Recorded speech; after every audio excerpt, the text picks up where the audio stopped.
My Lords, I can't help my noble friend on the question of which economist has the best recipe for growing the economy. Growing hair, yes, but not the economy. So I shall concentrate instead on fairness, regulation and votes in this House. My Lords, it seems to me we're going to be in tough times for some while, and under those circumstances, fairness is terribly important. We have to be sure that particular groups don't manage to feather their own nest while the rest of us are having a hard time of it. And so I entirely support my noble friend Lord Tugendhat in what he said about executive pay. There are structural reasons why executive pay has escaped from reality in the way it has, and there are structural changes we need to make to bring it back into balance. I'm grateful for the steps that my right honourable friend the Chancellor took in the direction of fairness in his budget, particularly stamp duty for people who are dodging it through overseas companies. I'm grateful for my noble friend and his colleagues' help on low-value consignment relief, which was a nice little dodge that enabled pirates in the Channel Islands to make off with a couple of £100 million of our money every year. But he should know that he has scotched that snake and not killed it. The likes of the Hut, who are one of the companies involved, now ship out of Chicago, sending stuff marked as a gift. Others bulk ship into Europe and then treat this as if it was a postal packet coming in, shipping it out in the European mails, round Europe in contravention to postal regulations, in contravention to VAT regulations, but with open borders, it's very hard to see ways around doing it.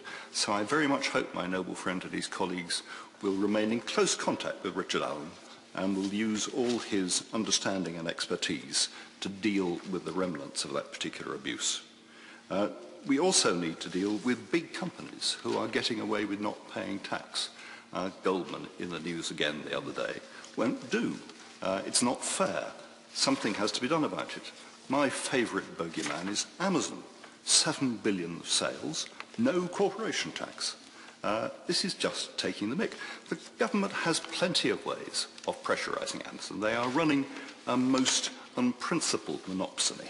I can't find a book publisher who will come to tea in this House and talk to me about what Amazon do. I have to find out, not a major one, I have to find out from the little boys who are less frightened. If you sell through Amazon, through the Amazon marketplace, you are not allowed to sell anywhere else in the world for a lower price than you sell on Amazon. So they make you keep your prices elsewhere up to the level that you sell on Amazon. They appear to be allowed to do that. There doesn't appear to be any thought of a reference to the Competition Commission. They encourage people who are using their marketplace to evade VAT. They were extremely slow in complying with regulations to produce information as to who you were actually buying from on their marketplace. They are still not satisfactory on that. There are lots of ways in which the government can bring pressure on them. They are dealing with the supermarkets in a very similar situation. It is time they dealt with Amazon. To have these major corporations destroying jobs and not destroying tax-paying businesses and paying no tax themselves absolutely will not do. My Lord, so far as regulation is concerned, I want to speak of the benefits of regulation. I am looking forward to our changes in financial regulation.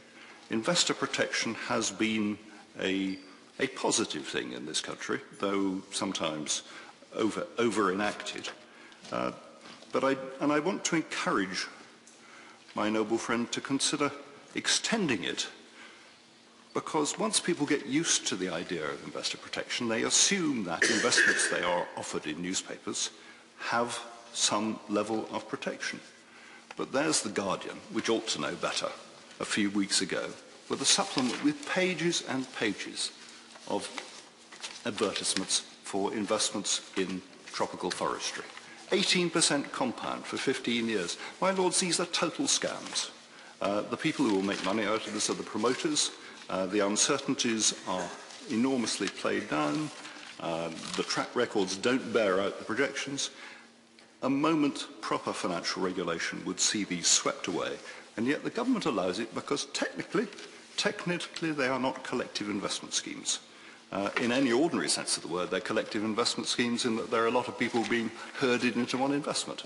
But because each investor nominally owns a separate tree or two, they are not seen as collective investments and not regulated. And a lot of people are going to get hurt by this.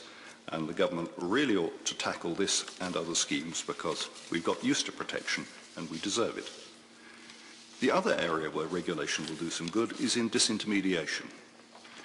There are a number of companies around, I'll take Zoopla as an example, who disintermediate basic banking. You can borrow from them and lend to them, but actually you don't. You lend to the borrower and the borrower borrows from you directly.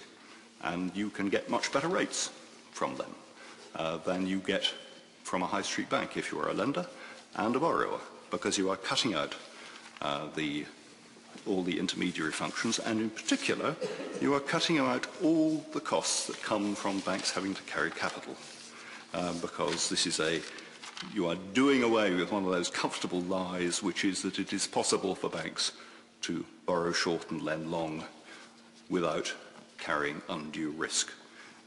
You are taking that risk straight through from borrower to investor, and therefore you are able to offer much better rates.